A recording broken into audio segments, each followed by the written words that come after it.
It's St. Patrick's Day today, so I thought we would read a book about St. Patrick's Day. I found I love Tomie DePaola, and this book is Jamie O'Rourke and the Pooka. Hopefully I say that right. And this is a fun little book. Jamie O'Rourke, Eileen said. Wake up, I've something to tell you. Jamie, who was the laziest man in all of Ireland, was sleeping in the warm sun outside their cottage. His wife gave him a shake. Wake up, for heaven's sake, his wife said again. I'm not sleeping, Jamie answered with a yawn. Sure as I was sitting here thinking. Just sitting there thinking. Now, Jamie, please listen, Eileen replied. Do you remember that I'm going up to visit my dear sister Kathleen and her family to help with the new baby? Jamie let out a snore.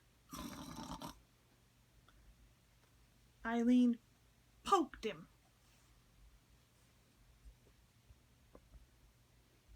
You see those great pictures? What are you doing, woman? Can't you see I'm right in the middle of solving a great problem? Jamie answered.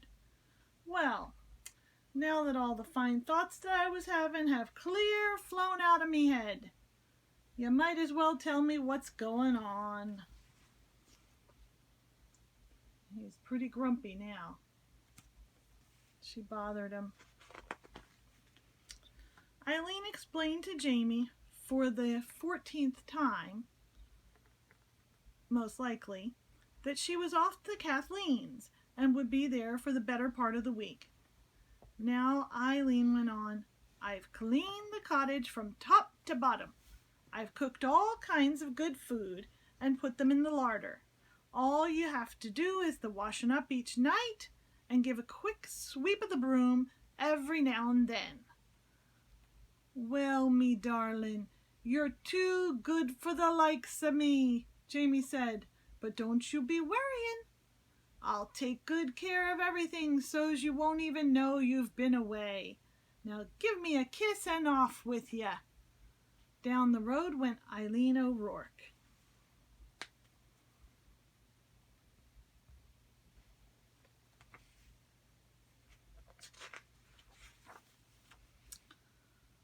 All this commotion has made me tired as a farmer plowing 5 fields, Jamie said to himself. I think I'll just have me a lay down. And sure, isn't that the sweetest idea? If I stay in bed, only get up for a bite, I'll not be dirty in a thing. So Jamie O'Rourke climbed into bed, even though the sun was high in the sky, and fell fast asleep. Jamie O'Rourke, 3 voices called outside the door. Where are you, man? We heard Eileen's off to her sister's, so we've come to keep you company.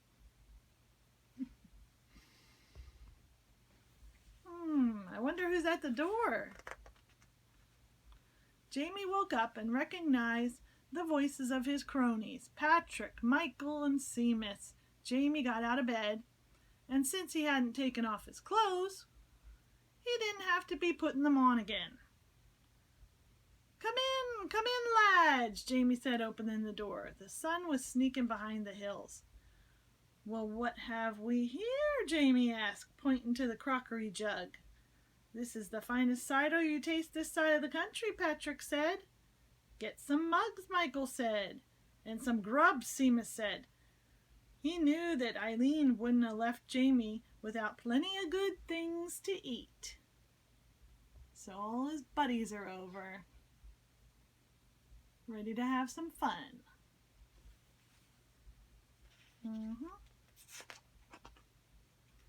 When the food was on the table, the mugs and plates and knives and forks were too, they all sat down.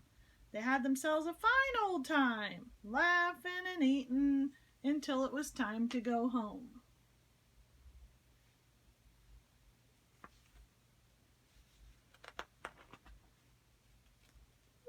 Well, the three friends told Jamie, we'll be heading down the hill, and you'll be wanting to get your rest, Jamie. Tomorrow we'll be having a busy morning. You'll have a busy morning cleaning up all this mess. Aye, that's the truth, lads, Jamie said, looking around. But the mere sight of the messy cottage made him the most tired man of all Ireland, as well as the laziest. So he went to bed. Jamie was fast asleep when a noise woke him up. It was the sound of the cottage door and the chatter of hooves on the stone floor. Jamie opened one eye and took a peek. And what a sight he saw! He couldn't tell if it was a man or a donkey standing there. Whatever it was, it had long ears and a tail. Saints preserve us, Jamie whispered.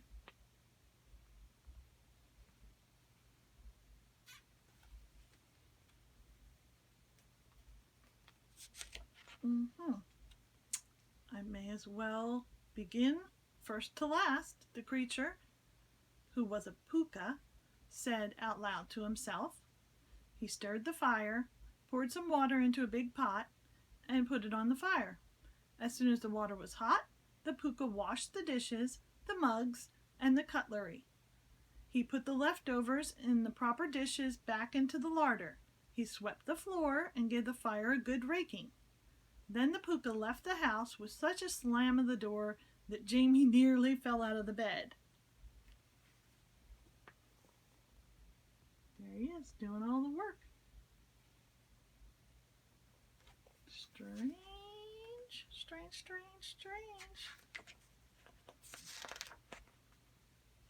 The next evening, when Patrick, Michael, Seamus came by with a fresh jug of cider, they were amazed to see the cottage as if Eileen had been there.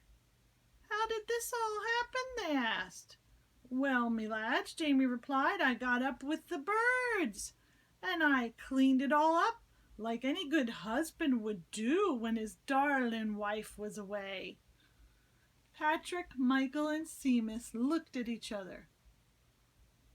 They didn't really believe Jamie, but there it was. So the four friends had another grand time just like the night before.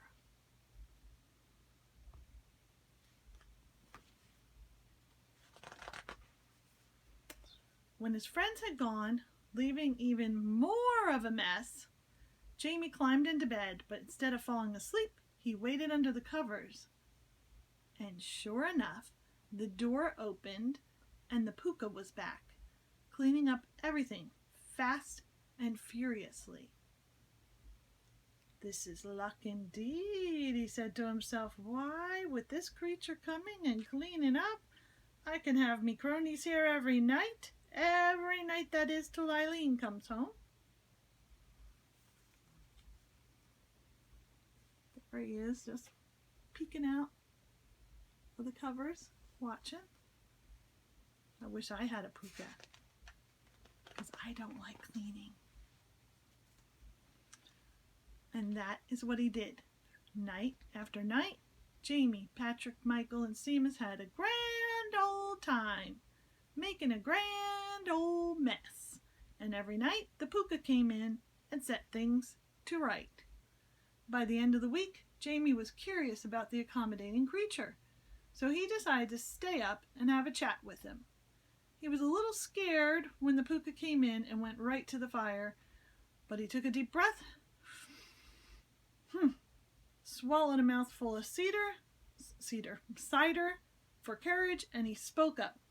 Now then, sir, if I'm not taking a liberty, might I be knowing who you are and why you are so kind to be doing the cleaning up every night for my friends and myself?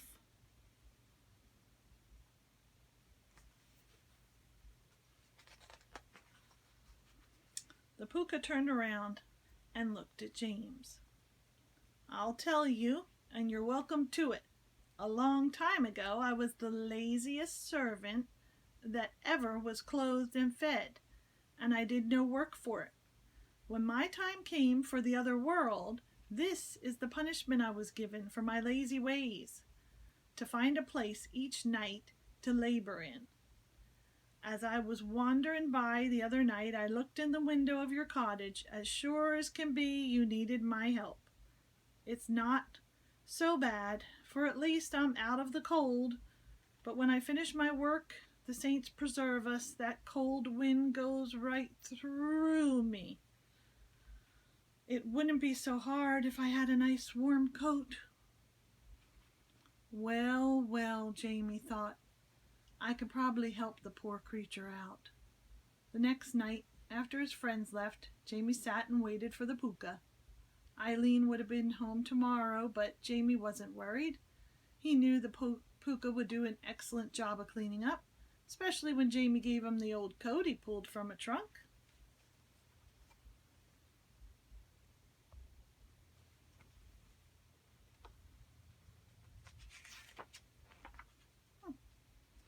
As soon as the Pooka came in, Jamie showed him the coat. He helped him into it and buttoned it up. The Pooka went to the mirror. He was most pleased with what he saw.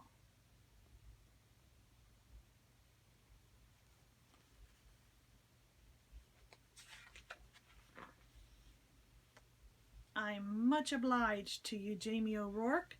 You have made me happy at last. Now I'll be saying good night to you. And the Pooka turned to go. Wait, Jamie cried out. You're leaving too soon. What about the washing up and the sweeping? Ah, the Pooka said, now it's your turn. My punishment was only to last until a kind creature like yourself liked the way I'd done my duty and rewarded me for it. Goodbye, you'll see no more of me.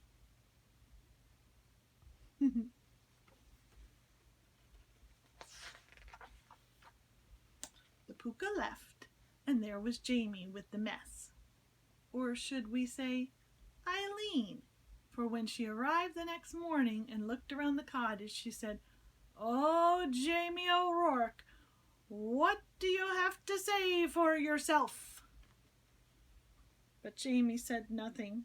He was too busy thinking he shouldn't have been in such a hurry to reward that ungrateful Pooka.